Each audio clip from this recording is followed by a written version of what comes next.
حضرت مصعب بن عمیر رضی اللہ تعالی عنہ وہ نوجوان 200 درہم کا جوڑا ان کا سل کر آتا تھا شام سے تیار ہو کر، لباس معطر ہوتا تھا، جدھر سے نکل گیا پوری گلی جو ہے وہ معطر ہو گئی، انگلیاں اٹھ رہی ہیں، وہ جا رہا ہے مصعب، یہ خوشبو اس کی ہے۔ اس مصعب کے ساتھ کیا سلوک کیا؟ باپ تو مر چکا تھا، ماں نے پالا تھا، دولت بہت چھوڑ کر گیا تھا باپ، لہذا ماں نے بڑے ناز و نام میں پالا، بڑے لاڈ پیار میں، 200 درہم کا جوڑا تیار ہو رہا ہے۔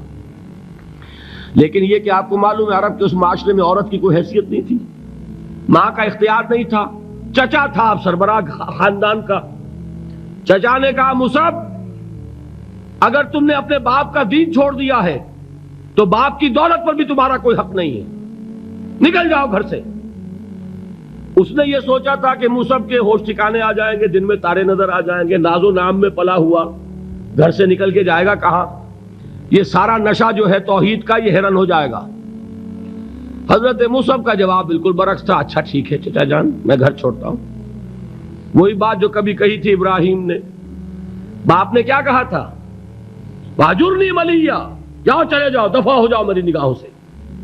حضرت ابراہیم نے کیا جواب دیا تھا؟ سلام علیک ساستغفر لک ربی انہ کان بی حفیہ۔ اچھا ابا جان آپ کا حکم یہی ہے تو میں چلتا ہوں، آپ پر سلامتی ہو، میرا رب مجھ پر بڑا مہربان ہے، میں اس سے آپ کے لیے استغفار کروں گا۔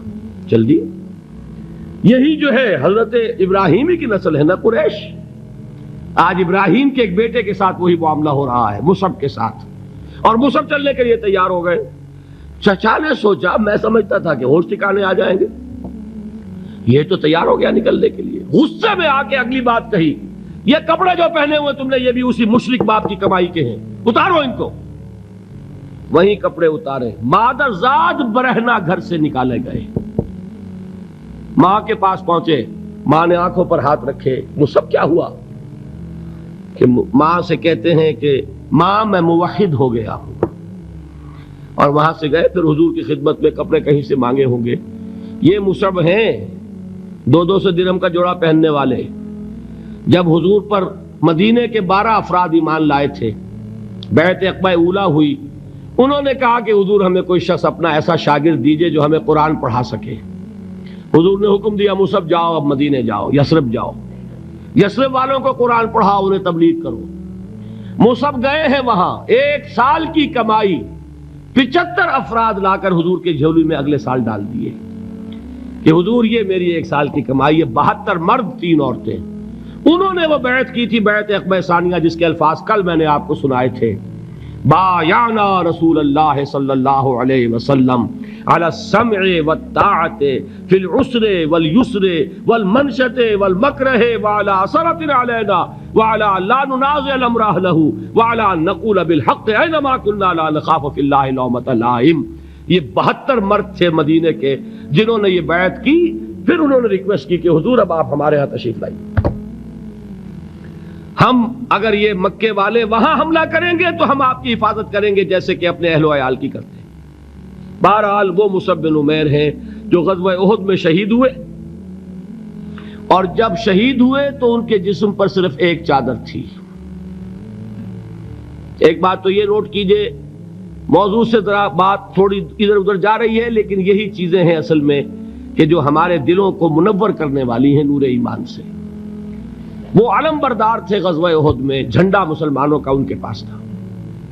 ایک ہاتھ پر، ایک شانے پر وار پڑا، ہاتھ کٹ گیا، دوسرے سے تھاما، دوسرے پہ کٹ گیا، اب دونوں حصوں کے بچے ہوئے ٹکڑوں سے جھنڈے کو تھاما، گرنے نہیں دیا، یہاں تک کہ شہید ہو گئے۔ گرے ہیں تو جھنڈا گرا ہے۔ شکل میں حضور سے بہت مشابہ تھے، خبر اڑ گئی کہ محمد شہید ہو گئے صلی اللہ علیہ وسلم۔ یہ مصعب بن عمیر کا واقعہ ہے۔ جب ان کو اب دفن کرنے کا وقت آیا، اور شہید کے لیے کفن جو ہے اس کا وہی لباس ہوتا ہے جو شہادت کے وقت ہو، حضور کے سامنے ایک پرابلم پیش کیا گیا۔ حضور مصعب کے جسم پر تو ایک چادر تھی، اور وہ چادر بھی اتنی چھوٹی ہے، یعنی 2 گز کی چادر بھی نہیں ہے، اس سے اگر سر ڈھانپتے ہیں مصعب کا تو پیر کھل جاتے ہیں، پیر ڈھانپتے ہیں تو سر کھلتا ہے، کیا کریں؟ حضور نے فرمایا سر ڈھانپ دو چادر سے اور پیروں پر گھاس ڈال دو، یہ آخری لباس ہے جو محمد کے اس دیوانے کو اس دنیا سے رخصت ہوتے ہوئے ملا ہے۔